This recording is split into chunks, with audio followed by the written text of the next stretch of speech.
Voltamos para o nosso último bloco, estudando a vinda de Jesus e os acontecimentos que surgem depois disso. É a nossa lição número 12, penúltima lição da revista Doutrinas Bíblicas, Fundamentos da Verdade.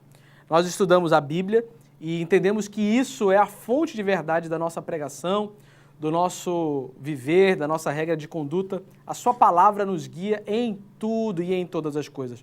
Você tem esse privilégio também de ter acesso à Bíblia, de ter acesso a um roteiro de estudo da Bíblia, que é a nossa revista. Nós vimos que o arrebatamento é o primeiro passo da vinda de Jesus. Jesus vem buscar a sua igreja, primeiramente arrebatando ela, e aqueles que estavam mortos sendo ressuscitados, quem está vivo sendo transformado, é uma glória.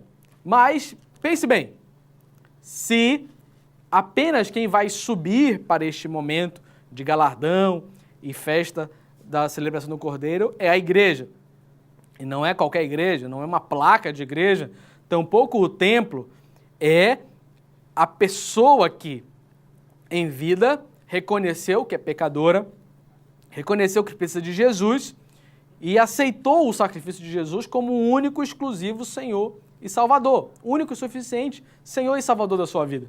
Este é que vai ser arrebatado. Então, vai ter alguém que rejeitou a Jesus nesse período, que não viveu da forma a demonstrar que aceitou a Jesus, e ele não vai participar do arrebatamento. Agora nós podemos dividir. Aqueles que foram arrebatados estão no céu, recebendo galardão e participando da festa do Cordeiro. E um outro grupo que não foi arrebatado. O que vai acontecer? A Bíblia explica, nós vamos estudar. Este povo que não vai ser arrebatado vai passar por algo que chamamos de a grande tribulação. Querido, se você acha que já viu alguma tribulação, como uma catástrofe, um terremoto, um furacão, uma fome, uma doença muito contagiosa, o ebola, uma guerra mundial, alguma coisa do tipo, se você acha que isto é ruim, não espere para ver o que se trata a grande tribulação. A grande tribulação é um período de julgamento de Deus sobre a humanidade. E sobre este período está reservado grande tribulação, coisa que jamais foi vista. E olha que nós já passamos grandes períodos de perseguição, de fome, de guerras. A verdade é que a grande tribulação está reservada para quem não confessou a Jesus. Existem algumas controvérsias teológicas sobre o período que isso vai acontecer, sobre as suas partes.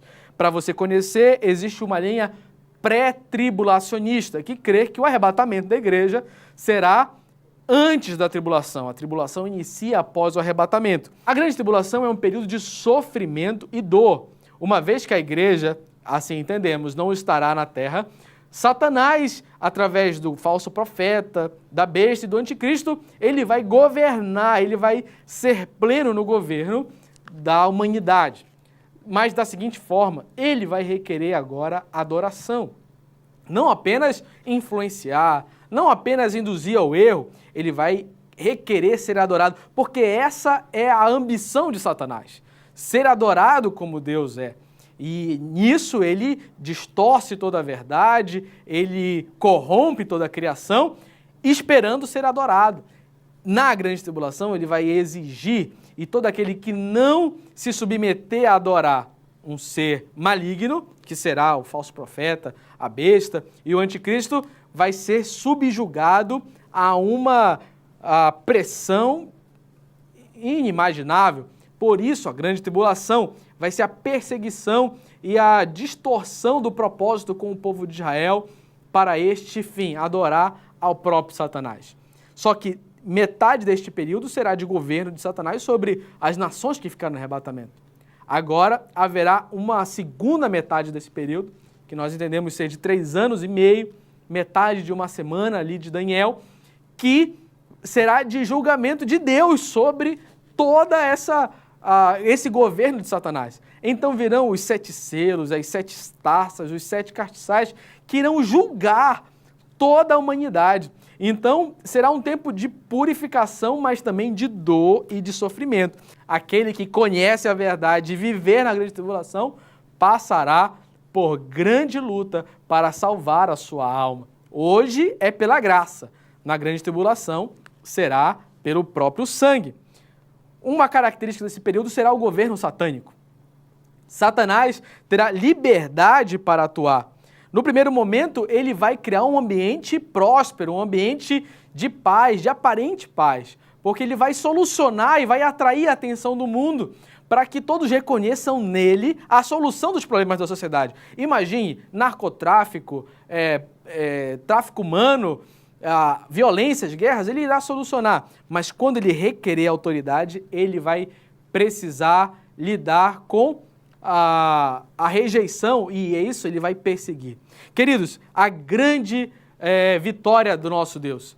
Este período tem um tempo determinado e ao final de 7 anos, uma guerra tremenda, onde todos os exércitos que apoiam o anticristo irão se reunir contra Israel para ali liquidar com a promessa de Deus estabelecida, ele vai perder, vai ser vencido, porque Jesus virá e vencerá a guerra do Armagedon. Jesus virá mais uma vez e dessa vez ele pisará no Monte Sinai, junto com os exércitos celestiais, ele vai se revelar. Este é o nosso último tópico, a revelação de Jesus. Este sim, no fim da grande tribulação, é o grande dia do Senhor, onde nós, igreja e todo o exército celestial, venceremos Satanás, venceremos de uma vez todo o exército maligno e iremos implantar o reino de Jesus na terra.